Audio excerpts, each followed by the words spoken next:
नमस्ते, मैं हूं सुनैना सिंह और आप देख रहे हैं न्यूज नेशन। दरअसल अरुण गोयल पिछले 4 साल से अपने पद पर रहकर सेवाएं दे रहे थे। मीडिया रिपोर्ट के मुताबिक गोयल के कुछ मुद्दों पर मुख्य निर्वाचन आयुक्त के साथ मतभेद तो थे ही, जो पहले से चले भी आ रहे थे। ये मतभेद 6 और 7 मार्च की रात में गहरा गए। ये अलग बात है कि अमूमन बड़े अधिकारियों के बीच इतने मतभेद तो चलते ही रहते हैं, लेकिन अरुण गोयल के इस्तीफे ने विपक्षी पार्टियों को बीजेपी पर निशाना साधने का मौका जरूर दे दिया। बीजेपी पर कांग्रेस और आम आदमी पार्टी जमकर तंज और सवाल उठा रही है। कांग्रेस ने पूछा कि क्या अरुण गोयल ने निजी कारणों से इस्तीफा दिया है या उनका बीजेपी से चुनाव लड़ने की संभावना है। कांग्रेस पार्टी अध्यक्ष मल्लिकार्जुन खड़गे ने कहा कि मैं हाई कोर्ट के न्यायाधीश के बारे में सोच रहा था, जो इस्तीफा देकर बीजेपी में शामिल हो गए और टीएमसी को गाली देना शुरू कर दिया। इससे पता चलता है कि बीजेपी की मानसिकता वाले लोगों को नियुक्त किया गया है।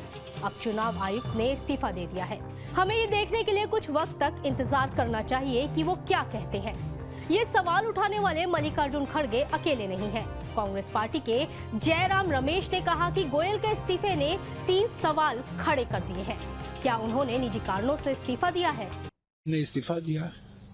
मेरे मन में 3 कारण आए। पहला कारण, क्या उनके और मुख्य इलेक्शन कमिश्नर के बीच में कुछ मतभेद आ गए हैं? क्या उनके और मोदी सरकार जो फ्रंट सीट में बैठकर ड्राइविंग करती है सभी संवैधानिक संस्थाओं की, क्या उनके बीच में कुछ मतभेद आ गए हैं?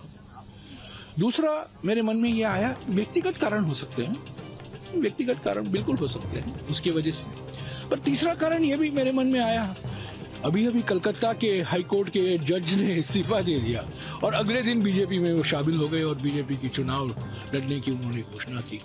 क्या ये इलेक्शन कमिश्नर भी इस्तीफा दिया है ताकि वो चुनाव लड़े बीजेपी की टिकट पर? ये भी हो सकता है। बीजेपी पर हमला करने वाली कांग्रेस पार्टी अकेले नहीं है। आम आदमी पार्टी और दिल्ली की वित्त मंत्री आतिशी ने कहा कि अरुण गोयल वही चुनाव आयुक्त हैं जिन्हें बीजेपी सरकार ने जल्दबाजी में नियुक्त किया था। जब उनकी नियुक्ति सुप्रीम कोर्ट में चुनौती के लिए आई तो अदालत ने भी यही पूछा था कि आखिर ऐसी इतनी क्या जल्दी थी कि फाइल को मंजूरी दे दी गई और उन्हें 24 घंटे के अंदर नियुक्त कर दिया गया। अरुण गोयल जी वही इलेक्शन कमिश्नर हैं जिन्हें भारतीय जनता पार्टी ने खुद अपॉइंट किया था। ये वही इलेक्शन कमिश्नर हैं जिनकी वॉलंटरी रिटायरमेंट के 24 घंटे के अंदर उनको इलेक्शन कमिश्नर बनाया गया था। जब इनकी अपॉइंटमेंट का चैलेंज सुप्रीम कोर्ट तक पहुंचा था तो सुप्रीम कोर्ट ने भी पूछा था, व्हाट वाज द टीयरिंग हरी, कि फाइल शुरू भी हो जाती है, पुटअप भी हो जाती है, अप्रूव भी हो जाती है मात्र 24 घंटे के अंदर। तो एक ऐसा इलेक्शन कमिश्नर जिसको भारतीय जनता पार्टी ने खुद अपॉइंट किया, जो उनका आदमी था, जिसके अपॉइंटमेंट को डिफेंड करने के लिए भारतीय जनता पार्टी शासित केंद्र सरकार सुप्रीम कोर्ट तक गई, आज उस इलेक्शन कमिश्नर ने इस्तीफा दे दिया है। आज पूरा देश एक ही सवाल पूछ रहा है कि भारतीय जनता पार्टी शासित केंद्र सरकार ने ऐसा क्या करने को कह दिया अरुण गोयल जी को, ऐसी क्या इलेक्शंस में हेरा फेरी करने को कही कि उनका अपना आदमी भी कर नहीं पाया और उसने सोचा कि इस्तीफा देना उससे बेहतर रहेगा। इन सवालों के बीच अब नए मुख्य निर्वाचन आयुक्त की नियुक्ति की तैयारी शुरू हो गई है। नामों को अंतिम रूप देने के लिए प्रधानमंत्री मोदी की अध्यक्षता वाली उच्चाधिकार प्राप्त समिति की बैठक 15 मार्च को होगी।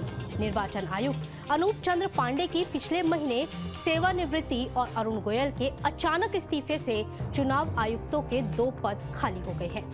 आपको बता दें कि पीएम मोदी की अध्यक्षता वाली चयन समिति में एक केंद्रीय मंत्री और कांग्रेस नेता अधीर रंजन चौधरी शामिल हैं। समिति की बैठक में तय नामों के बाद निर्वाचन आयुक्तों पर फाइनल मुहर राष्ट्रपति लगाएंगी।